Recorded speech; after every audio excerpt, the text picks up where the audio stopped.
Small business is big business. The sponsor of today's episode, Busey Bank, understands that small businesses are the lifeblood of our economy. For more than 150 years, Busey has remained a dedicated partner to those businesses and entrepreneurs who bring vibrancy to the local community. Through sound advice and simplified solutions, Busey proudly supports small businesses. For an array of business solutions tailored to your specific needs, visit busey.com, busey.com. And if you're seeking a business acquisition loan, be sure to reach out to the head of their SBA group, Steve Lazowitz. Steve's somebody I've known for almost 15 years. He's one of the best SBA bankers out there, bar none. And you can reach Steve at steve.lazowitz@busey.com. That's Steve, S-T-E-V-E, .Lazowitz, L-A-S-I-E-W-I-C-Z @busey.com.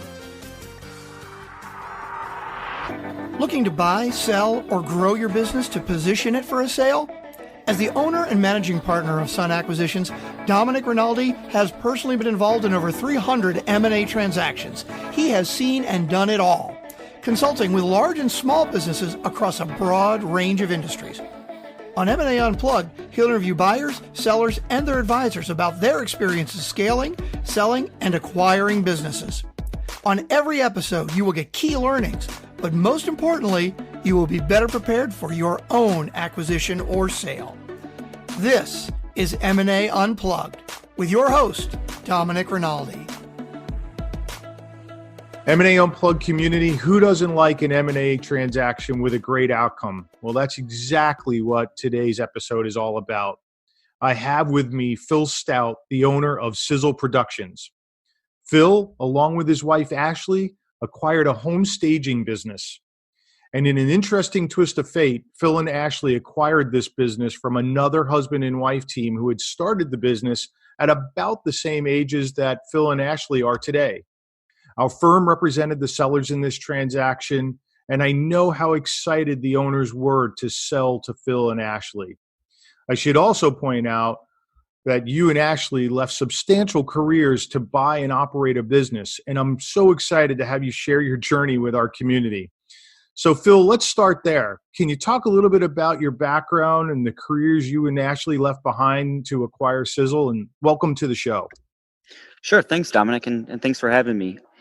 Yeah, so Ashley was an HR professional. She had her master's in HR, had been working in various manufacturing facilities over a period of about 10 years or so. And then myself had been an engineer, transitioned into management consultant with an MBA, and was working with one of the large 4 consulting firms doing mergers and acquisitions consulting, actually. So it got to a point where Ashley and I had one daughter and another on the way, and I was on the road 5 days a week. And we said we needed to do something different and something that gave us a little bit more flexibility and potentially more upside. And so we started looking at buying a small business, and that's kind of what kicked everything into motion. So I'm curious, your mergers and acquisitions experience, did that sort of give you the bug to go out and do this on your own, or had you always had the desire to own your own business? I'd say 50-50 there, right? So I come from a family where my father, his brother, my aunts and uncles on both sides all have their own businesses. Ashley's family is very much the same way. So entrepreneurial blood, right? But then within the M&A practice that I was in, I worked for a number of different clients. Sometimes, just in like in any job, right? Sometimes you've got clients that are appreciative of the work you do, and you have others that are maybe a little bit less. And in those cases where I had the ones that were maybe a little bit less, I was thinking to myself, well, why am I doing this for you when I could be doing it for myself? And so that's where I got another part of the itch, really, to go out and look for a small business and to do my own merger and acquisition. So how long are you into this now, owning the business? So we are, I believe, about 11 months now. So we're coming up on a year. And what's the early feedback? Happy you did it? Scared things haven't gone exactly the way you had hoped? What's the early returns here? Very happy we did it. I mean, it's the amount of flexibility I've got from a professional standpoint is fantastic.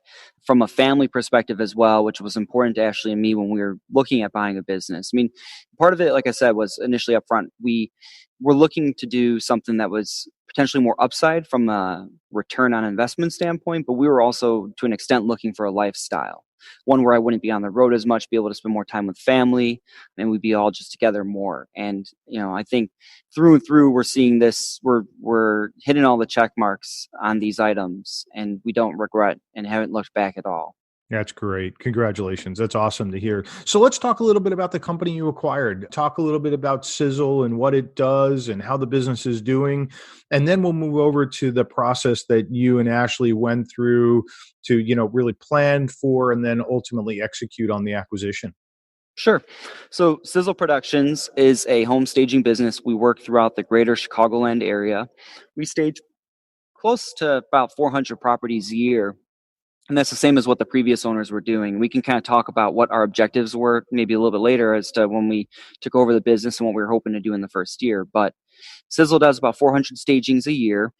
We have a crew that will do the installs, the de-stagings. We've got our own trucks. We come in, our own furniture. There's companies out there that will do the interior design, but they rent the furniture from other people, from other companies. And so ours is a one-stop shop. Ashley and myself, we play both the designer roles as well as obviously the owners operators of the business, and we oversee all of our installations. And so in short, we're just a hustling group of people that are always on the move, always running around the city of Chicago. You'll find us on the north side in the morning, and then you'll find us in the western suburbs in the afternoon sometimes. So we're just all over the place. So Phil, what made you and Ashley comfortable that you could operate this business? I mean, the design work, had either of you done that previously? What was the litmus test for you to know that, this is something you could do? So that's a great question. And I almost kind of want to take that back one step as to when we were looking to buy a business, what were we looking for? Because we weren't necessarily looking for a home staging company. We were looking for a company that was going to meet a number of our criteria, right? So what the cash flows were for the business, what the hours might be like for the business, the seasonality of it, the size and the scale of it. So something that we'd be comfortable taking over, but would also yield the right amount of return for us. We had been looking at a number of businesses. I'd say at this point, when we started talking with the prior owners of Sizzle, we had probably spoken with already 10 different business owners inquiring about their business. We had submitted a letter of intent on a separate business. And then Sizzle came up, and it was just, I looked at it. I saw we got it actually from an email from you guys saying, hey, here's one of our new listing from Sun Acquisitions. And I showed Ashley the email. I said, Ashley, we got to pursue this.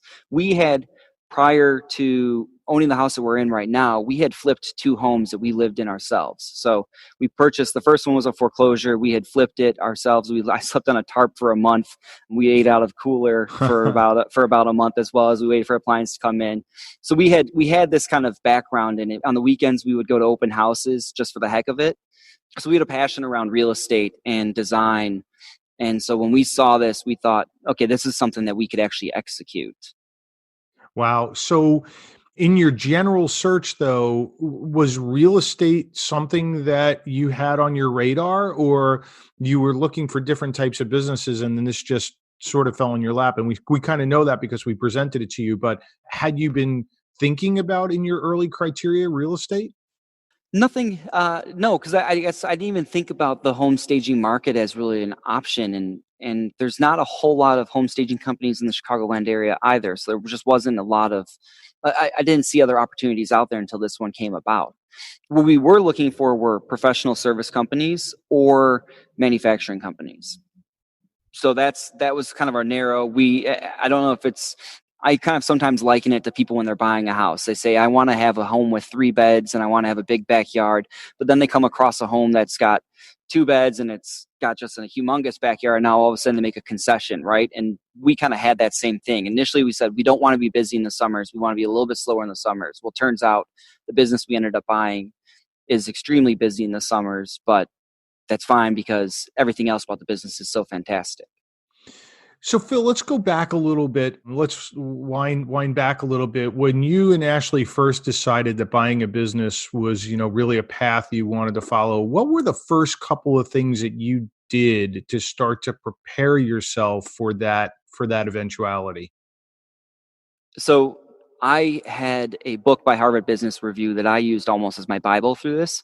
I believe it's titled How to Buy a Small Business. And it kind of was a step-by-step guide. So the first thing I did was I started a legal entity. I did that in February of last year. Started a legal entity. From there, I then made a website to credentialize ourselves essentially, and then built out the resumes and kind of just built up this foundation that then we would be able to present to sellers or business owners and say, hey, look, like we're actually serious at pursuing this. And you can gather that from the website I've pulled together with all the information, my background on it, what our objectives are. You'll see that we have a legal entity set up and that we're sincere about moving forward here. And did you seek out the advice of your family and friends who were business owners just to talk to them about, things that they thought would be important as you went down this path? You'd think I would have. Ashley and I did not do that. No. we, That's so we surprising. So is it just because you grew up around entrepreneurs, so you had a good sense for what it took?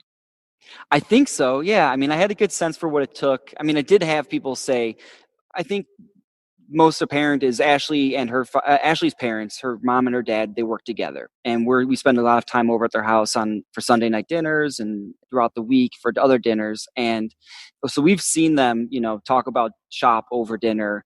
We see how busy they are. So I gathered from that husband wife duo kind of what it might look like for us when we took over a business and we were a husband wife duo ourselves. But I guess I didn't fully comprehend the amount of work that would be required behind it. I mean, it's definitely a lot, right? I mean, I don't think people appreciate the fact that you got to do the AP, AR, so accounts receivable, accounts payable. You're doing the sales, the marketing. You actually have to, in case of our business, you actually have to deliver the product.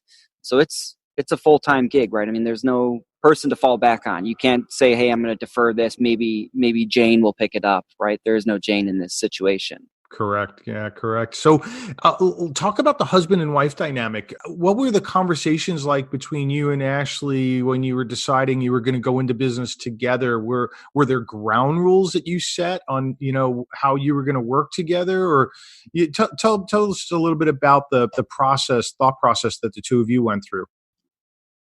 Yeah, I mean, we set up initial rules saying, hey, we're going to try and talk about this as minimal as possible at home. Now, that's not always a successful rule. I mean, we talk about it quite a bit at home, but I think just generally, Ashley and I appreciate each other's strengths and our weaknesses. And that just kind of goes back to our just having a strong marriage where we respect each other's opinions. And so we kind of leverage that really for the most part for this business. So there hasn't been a huge fundamental change in the way we operate together. It's just we spend more time together now. And she has a background in HR and in operations. So she's worked with hourly employees when I hadn't done that. I had come from more of a corporate role where I was working with really executive C-suite individuals in my management consulting role versus what we're doing now. So I do more of the sales, marketing, client relations, where Ashley does more of the employee relations and the delivery of the services as well.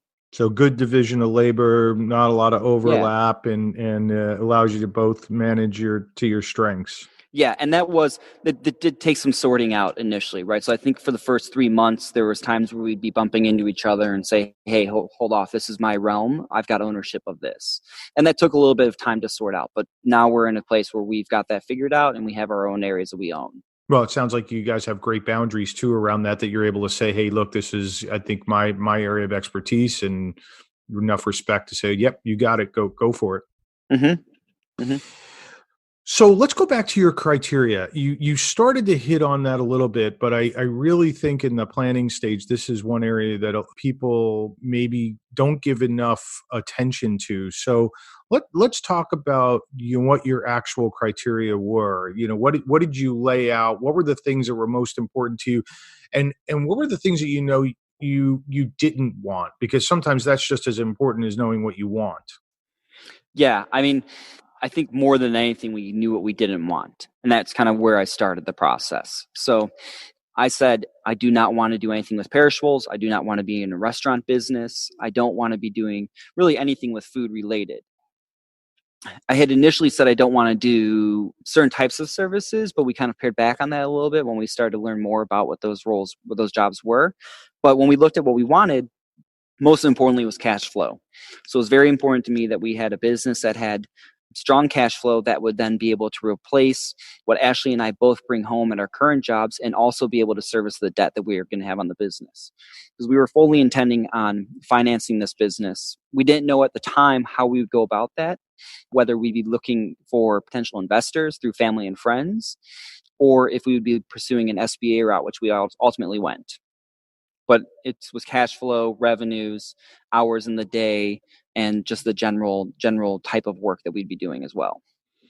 So when did you line up the financing? Did you get a pre-qualification before you started your search, or did you come to that later after you started to look at businesses and then uncover your lending options? We did not have a pre-qualification early on, but we did start conversations with various lenders early on, just saying, hey, I'm reaching out. I'm trying to understand what types of options your bank has. This is what we're looking to do. We don't have an exact timeline as to when this is going to be occurring, but we expect it to occur within the next year. Is there other things that we can do right now to get ahead of any paperwork, anything that you might need from us, so that once we do hit the ground, we can hit it running? And that was the conversation we had. And did you find that the banks were helpful in not just giving you a heads up on documentation and things that you would need, but did they help you think through the process, the acquisition process? So it's funny you say it. So Ashley often will say that the bank is our second line of defense in the diligence process. I mean, if you're pursuing an SBA, that bank is making you provide a very detailed business model to them that outlines the exact cash flows of the business, how you're going to service the debt, what your expected expenses are and revenue streams. You have to then talk to them in detail about each one of those line items. You have to show historical prior 2 years. We showed it month to month, and why you're going forecasting, why there was any variation off of that, and what was your logic behind that variation. There's a lot of thought put behind that financial model, and being able to understand that and explain it back to the bankers was really, I think, an important part of both just kind of determining what the right fit for us was with the business, and making sure that we got through diligence and understood really what the business was that we were taking on. Yeah, it makes total sense. Lenders could be very helpful in that way, and I think your comment about the second line of defense is right on. So you mentioned earlier about the fact that you had seen almost a dozen businesses before you came across Sizzle. Let's talk a little bit about that. Maybe a little bit about what you learned in the process. How did that help inform you so that when you got to the Sizzle transaction, you really knew, wow, this is the one for us? Yeah, so it was just kind of like, best way to describe it is like you're going on your first date, and then you go on your next date, and you just kind of learn how the dating game works to an extent, right? So in the first meetings, I learned really how to do my elevator pitch a little bit better. So that elevator pitch up front, when I'm coming to these business owners and I'm saying, hey, I'm interested in buying your business, I got to make sure I'm very succinct and credible the way I come across. And I think at the first couple of conversations or few, I was probably missing the mark on that. And you can kind of tell right up front in that first 5 minutes that I've already lost them and they're no longer interested in that conversation. And then once we got past that, the tables turned a little bit. And now I'm looking at their businesses and I'm saying, is this something I'm really interested in? I've got their interest, but am I interested in them? There were businesses that I came across that had deep family ties. And so while it may be a man that was owning it, he had his nephew and his cousin in the business, and it was a 10-person shop. Now, if I take over the business, I don't necessarily want those two family members in the business. And when I came across those types of situations, I was a little bit more hesitant. And if I came across any hesitancy in myself going through this process, I typically would just cut ties at that point, saying, well, this isn't a right fit for myself. If I've got any concern or risk around it that I'm seeing, this isn't it.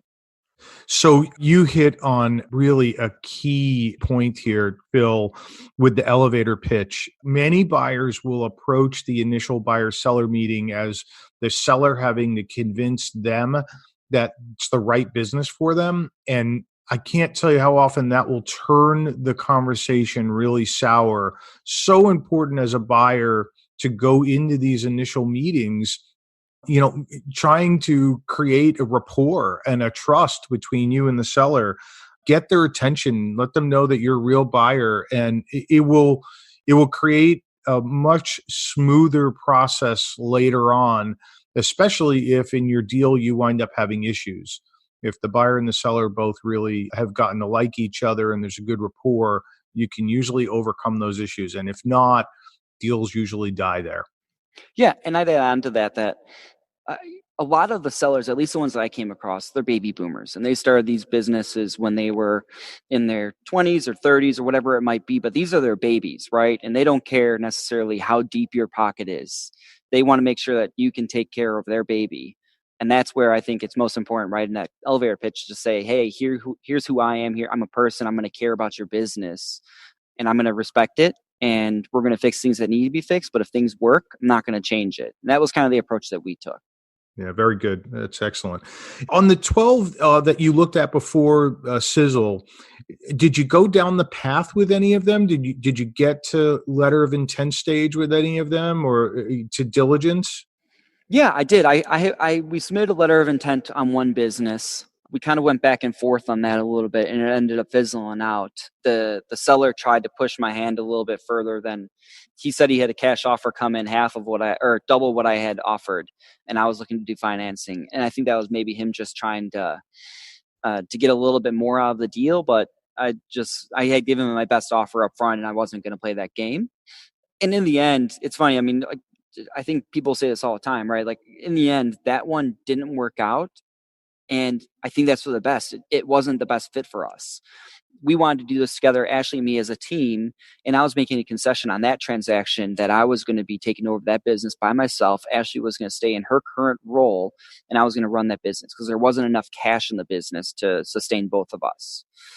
And so we ended up walking away from that one. And then 2 months later, just, exercise some patience. And 2 months later, we came across Sizzle, and it was the deal we had been looking for.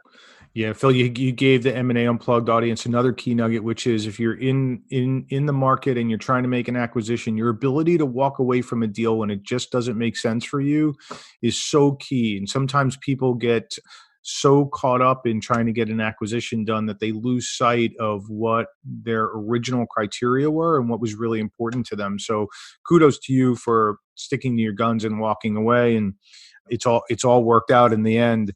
So let's move over to the Sizzle transaction. So you find Sizzle, amazing, another husband and wife team. We're running it for many, many years. You come along. They were so grateful. They loved the fact that their business could potentially transfer to another husband and wife team, and so they were really excited to have you. But talk about that process for you. How did that process go? Were there surprises along the way, good or bad, things that you had to overcome? Talk a little bit about what you and Ashley went through. Sure. So I started at the beginning of this, where we saw that initial flyer saying, hey, here's an opportunity for a home staging business. I picked up the phone. We had been working with Sun Acquisitions on the buy side, pursuing these different 12 businesses I had talked with, that we just talked about. And I called up everybody I knew at Sun Acquisitions and said, I need to get a meeting with these people, because a lot of times, as you're very well familiar, Dominic, right, it's a good opportunity. They're going to get calls left, right, and center all day long, and it's hard to make sure that you get on that short list that actually gets to meet with them. So that was my number one priority that day when I saw that, was I need to make sure I get a meeting lined up with these people. When we got that meeting lined up, Ashley said, why don't you go to the meeting yourself? And I looked at her and I said, Ashley, this is a husband-wife duo. We need to present ourselves as the team we are. And so it's very important that you and I both go to this. And I think that was a critical decision at that point, because when we got in front of the sellers, we mirrored them just about 20, 30 years younger.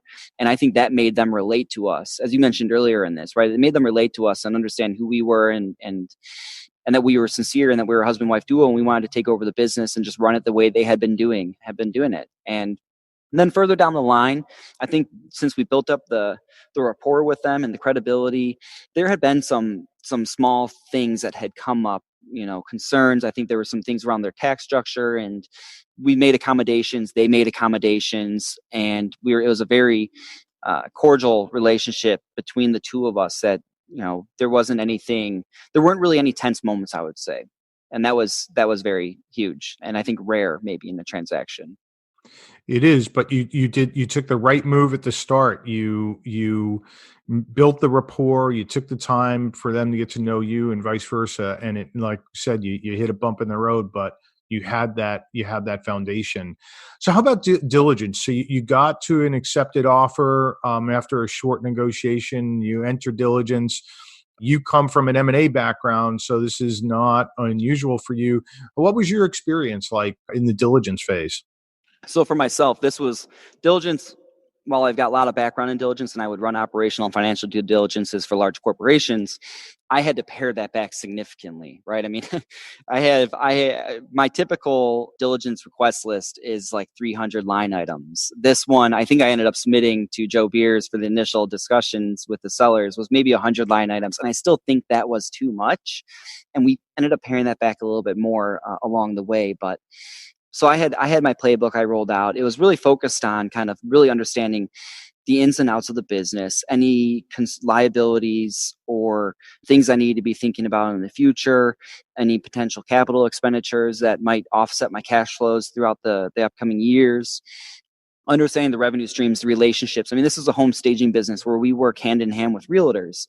And so understanding if one, these realtors are going to still continue to call us, and then two, how strong are those relationships between the realtors and the sellers? I mean, I think Ashley and I both would say that our biggest concern was that day one on this transaction, we were going to find that maybe those relationships were much stronger than we had expected.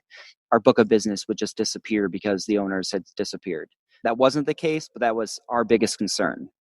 Makes perfect sense. So generally speaking, high level diligence went pretty smoothly though for you? Diligence went pretty smoothly. I mean, there was challenging with the sellers had the business set up under two different legal entities, and so I had to do quite a bit of legwork in taking their two different P&Ls and their balance sheets and pairing them together so that I can present it to the bank and tell them, hey, here's how you should really be thinking about this business from a profitability standpoint. Because without that legwork I did, the banks weren't understanding what was going on between the two businesses. Yeah, and I think you really highlighted something that's so important.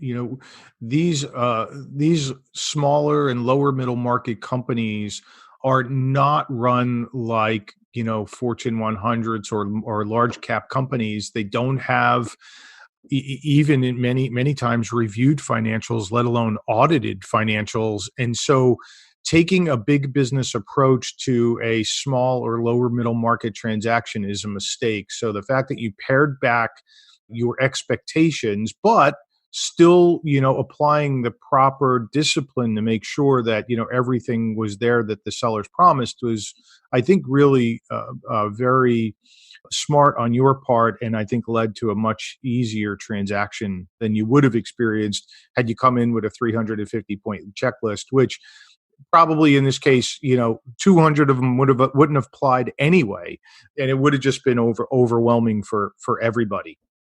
Yeah, I mean, that's a great point you make there.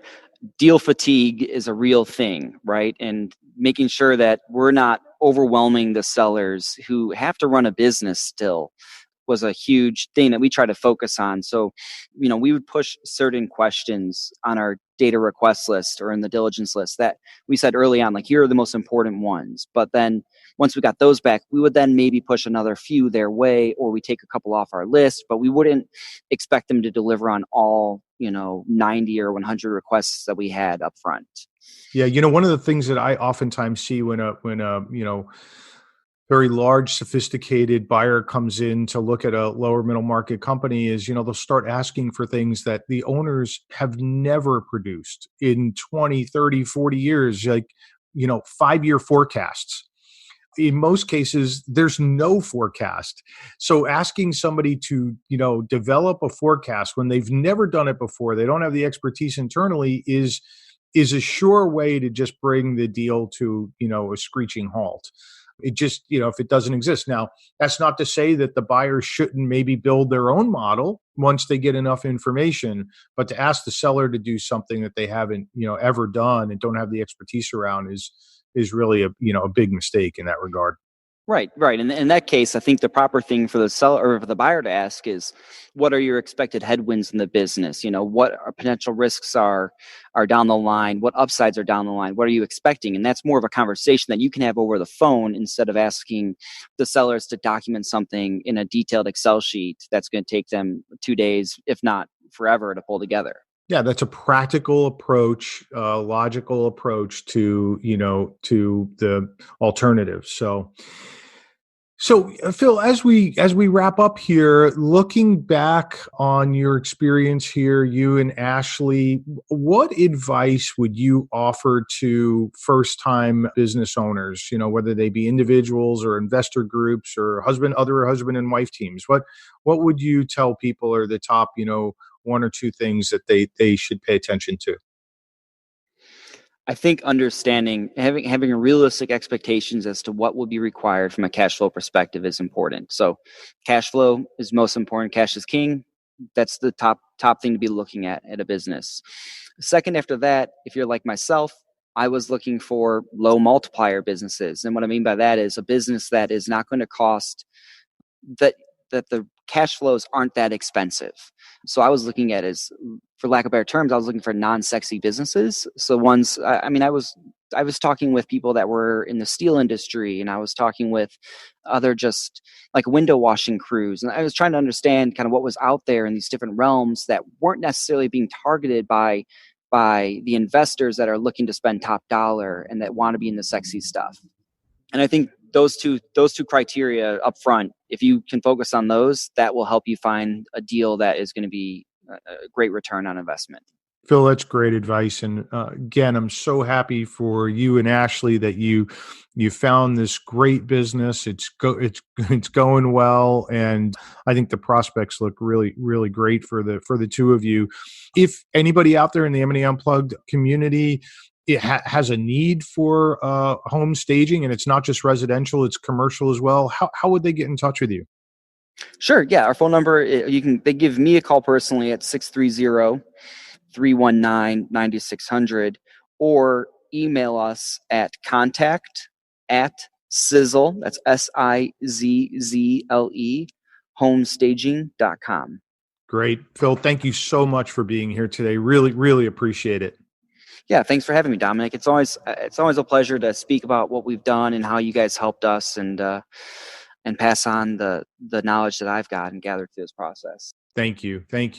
So M&A Unplugged community, let me just summarize a few key points, some of them that we've heard before from other folks. Make sure you have your criteria set up front before you go out to make a search, and knowing the things that you don't want are just as important as the things that you do want. You heard from Phil that he and Ashley actually looked at almost a dozen businesses before they found the one that was right for them. And it's so important, especially if you're a first-time buyer and you're not a strategic and you're not looking for an add-on, that you go out and look at a lot of businesses, and that will help you inform your decision so that when you do see the right one, you'll really know it and you won't waste any time. For any of our listeners out there who are husband and wife teams, you heard Phil talk about setting some ground rules up front. Don't talk shop at home, divisional labor, know who's good at what, and then stick to those things and don't bleed into the other person's roles and responsibilities. Phil also offered up a great nugget around have an elevator pitch pre-prepared before you go in and start meeting with sellers. It's so important that the sellers have confidence that you're really a motivated buyer, that you know what you want, that you're serious. And it's a great way for them to really look across the table, respect you, and it is the foundation to build rapport. And lastly, as a buyer, your ultimate strength and leverage in any deal is your willingness and your ability to walk away when you know something is just not right. If your gut is telling you something's not right, you have to listen to it. Maybe you have to get a little more information, but don't just gloss over things that are really important to you. So I want to again thank Phil for joining us today and sharing his journey along with Ashley's journey. And all of today's information is available in the show notes. If you would like to learn more about the process of acquiring or selling a business, please visit our website at sunacquisitions.com. That's SUN acquisitions.com. Or feel free to reach out to me at drinaldi@sunacquisitions.com. I look forward to seeing you again on the next episode of the M&A Unplugged podcast. And until then, please remember that scaling, acquiring, or selling a business takes time, preparation, and the proper knowledge. Thank you for joining us today on M&A Unplugged. If you enjoyed the show, please subscribe, rate, and recommend it wherever you get your podcasts. If you want more great information on how to scale, acquire, or sell a business, please visit our website at sunacquisitions.com.